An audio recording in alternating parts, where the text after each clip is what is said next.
Hello, we're back with another Multifamily Minute with Old Capital. James, can you describe the exit strategies for different loans?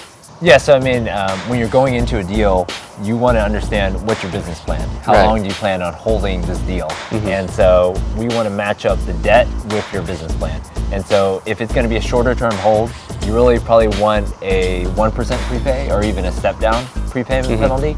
And then if you are going to hold this deal longer, you could potentially go for a yield maintenance penalty in order to get higher loan proceeds and potentially a lower interest rate. So you always want to compare and contrast. So what we do for a lot of clients is really show them all the options. So we'll show them a 1% prepay, a step down prepay, and a yield maintenance, and allow them to make that decision looking at all the factors in the loan. Got it. Thank you so much.